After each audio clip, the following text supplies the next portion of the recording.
Good afternoon. For the record, my name is Eva Chipiuk.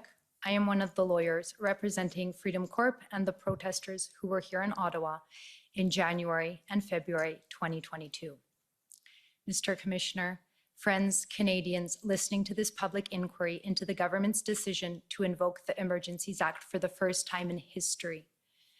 You will remember on the first day of this public inquiry, our lead counsel, Brendan Miller, in his opening statement spoke about the evidence and threshold required for invoking the Emergencies Act. Mr. Miller set out each element of the test for invoking the Emergencies Act and then predicted that there would be no evidence to support any of the factors required to invoke the Act. I would like to restate Mr. Miller's opening statement and add to it what evidence in fact came out.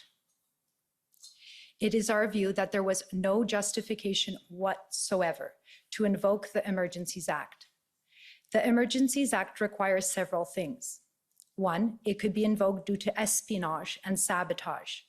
Did you hear any evidence about espionage and sabotage? The answer is no. Two, it could be invoked on the basis of clandestine or deceptive foreign influence, or foreign influence that involves the threat to a person. Did you hear evidence about that? The answer is no. It also could be invoked on the basis of threats or use of acts of serious violence against persons or property. Did you hear evidence of violence against persons or property? The answer is no. Lastly, it can also be invoked if there is a group or persons trying to destroy or overthrow by violence the system of government of Canada.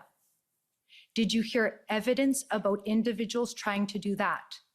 The answer is no.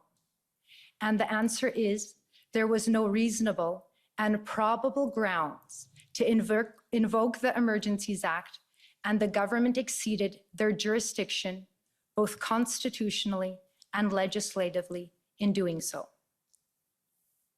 In using the Emergencies Act, which gives the government with extraordinary powers, the Government of Canada chose use of force, that is state violence, over peaceful negotiations and democratic engagement with the Canadian people.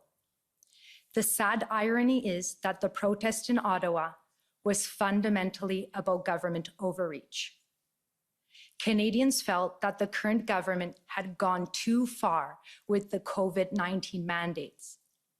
The government's response to the protest by invoking the Emergencies Act was a further reach in power over people instead of power by the people.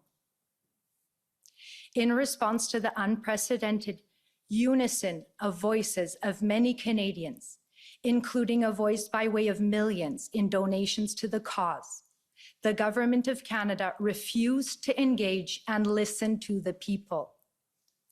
Instead, by invoking the Emergencies Act, the government stepped even further into their oppressive governments by quashing the most fundamental right that belongs to a Canadian democracy. That is to come together in their nation's capital, in front of Parliament, to engage in dialogue with their elected officials. Protesting is, in fact, the people trying to have a dialogue with their government as a last resort of engagement when all other avenues for discourse have failed or have been censored. A healthy democracy demands continuous engagement between people and government. And when the government uses violence to assert its power over the people, the fabric of democracy is torn. That is what was witnessed at the protest. We heard from witness and protester Maggie Byrne, who knelt before the public order units, placed a copy of the Canadian Bill of Rights, the first human rights law in Canada, onto the snow in front of her before being brutally snatched and shoved behind the police lines, thrown to the frozen ground, beaten, and had a rifle pointed to her head. We heard from witness and veteran Chris Deering, survivor of a bomb explosion in Afghanistan. He fought for our country because he believed that our Canadian values were worth fighting for. He said he came to Ottawa because it was his duty to support the protesters in their cry to the Canadian government that enough is enough.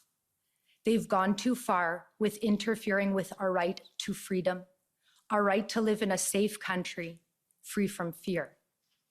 In response to our dear veterans' bravery, moral courage, and sacrifice for this country, he was brutally beaten by the police and treated with less human dignity than a prisoner of war.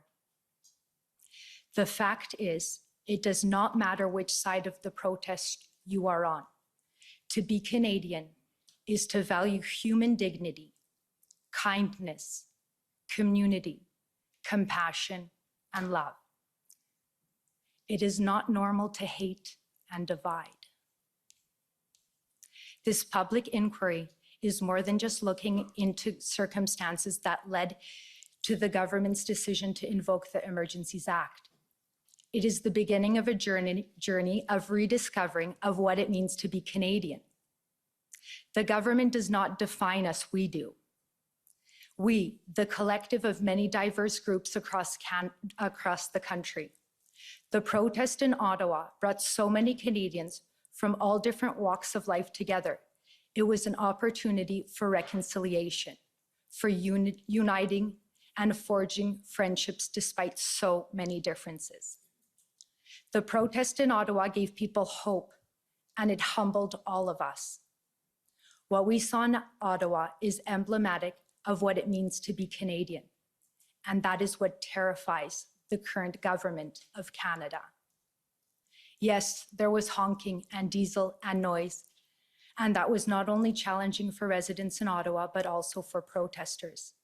But the protesters were not extremists or terrorists. They are fellow Canadians, neighbors, and each person is the thread that holds us together in a peaceful and loving society.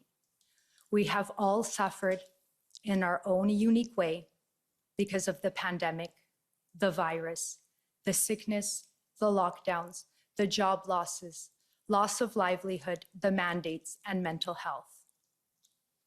On the first day of this public order emergency inquiry, Commissioner Rouleau, you said uncovering the truth is an important goal. When difficult events occurred that impact the lives of Canadians, the public has the right to know what happened. Certes, l'objectif de l'enquête publique.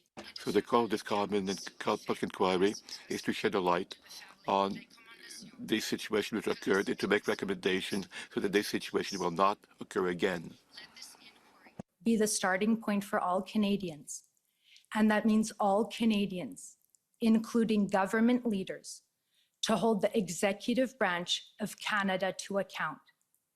If there ever was a time for a Prime Minister to step down, now is that time. Thank you. Folks, if you want to be kept up to date on what's happening at the Emergency Act inquiry, including my live tweets and some clips and highlights that occurring at the Emergency Act inquiry, by heading over to revolutionnews.ca/Emergency Act Commission. That's revolutionnews.ca/Emergency Act Commission. And of course, here, folks, while you're there, please head over to donorbox.org/Emergency Act Commission. That's donorbox.org/Emergency Act Commission. And of course, here, folks, if you could chip in a buck or two, that will be greatly appreciated, as it will help me cover my travel expenses, including my expenses on food, as bringing you these stories doesn't come for free. Thank you so much.